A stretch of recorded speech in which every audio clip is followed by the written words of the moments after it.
At some point, everyone who genuinely wants to change their life runs into the same wall. Not a dramatic one, not even a visible one.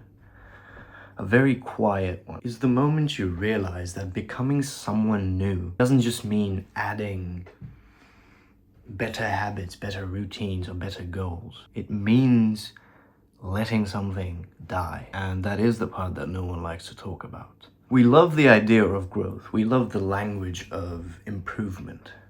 But growth always comes with subtraction. You don't get to keep every version of yourself. Some of them inevitably have to go. And not because they were evil or useless, but rather because they belong to a life that you are no longer willing to live. Most people delay change, not because they don't know what to do, but because they don't want to grieve who they have been so far. Old habits aren't just behaviors, they're identities.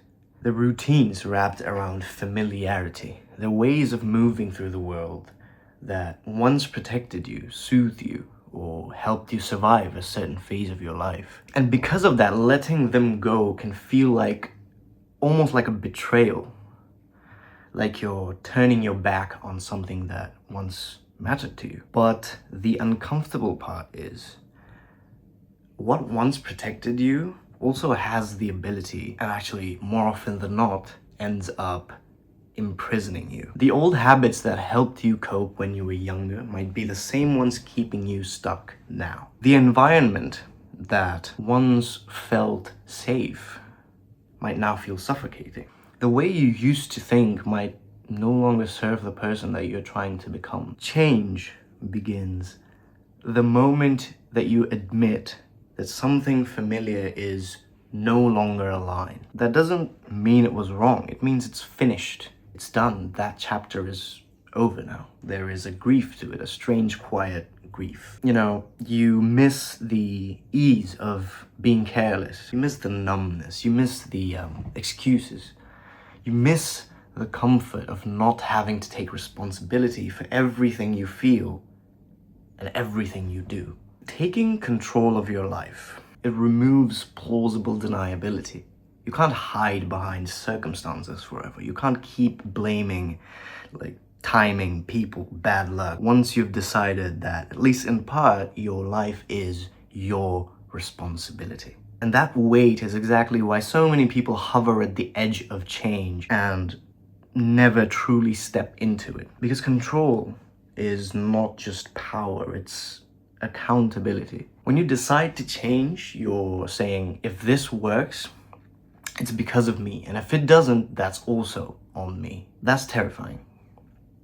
There's comfort in chaos because chaos gives you someone or something to blame. Old habits offer that comfort. They whisper to you, stay here. You know this version of pain. You survived it before. Familiarity is not the same as safety. To change who you are, you have to become willing to feel unfamiliar, awkward, unsteady, temporarily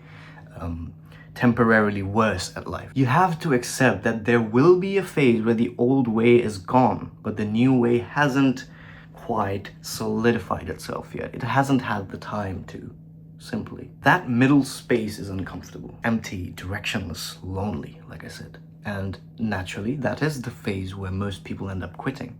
They confuse discomfort with failure.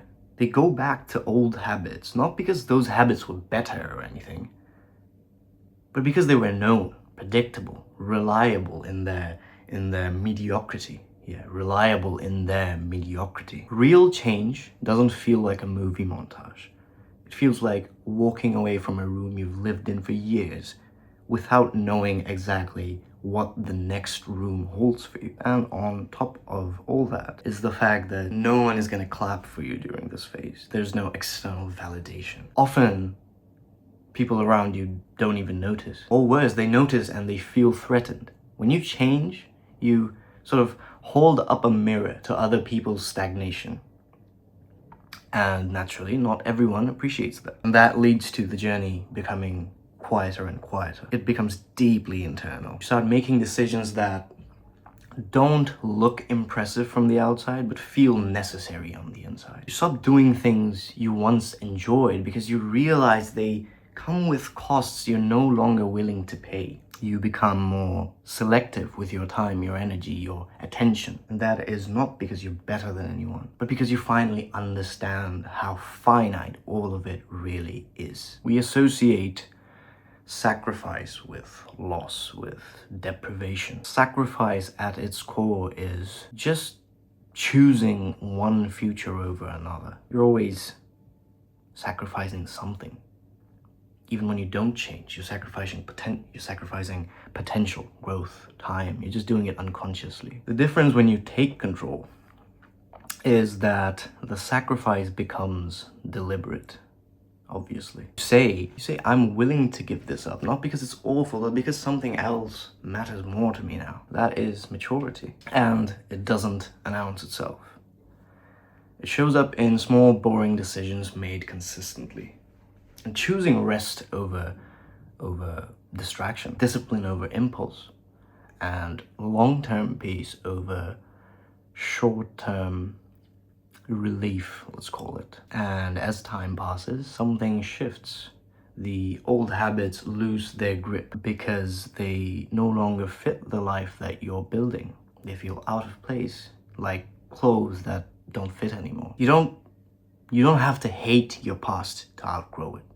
You just have to stop living there. Taking control of your life isn't about becoming rigid or obsessive. It's actually the opposite. It's about alignment. It's about your actions starting to reflect your values. It's about your days beginning to resemble the future you say you want. And yes, there will be moments where you miss the old ways, where the simplicity of not caring calls to you. And that's normal. That doesn't mean that you're failing as a human. It means that you are a human. The goal isn't to erase who you were. It's to integrate it. To thank that version of you for getting you here. And then move forward without dragging it into a future that it doesn't belong in. Change demands courage. But more than that, it demands honesty. Honest recognition of what is no longer working. Honest acceptance of the discomfort that comes with growth. And honest commitment to showing up even when the motivation doesn't exist, especially when the motivation doesn't exist. So you don't take control of your life in one dramatic moment. You do it quietly, repeatedly, often without witnesses. And one day you look around and realize that the life you are living would have been impossible without the sacrifices that you once dreaded. And I would like to finish with a verse from the Bible.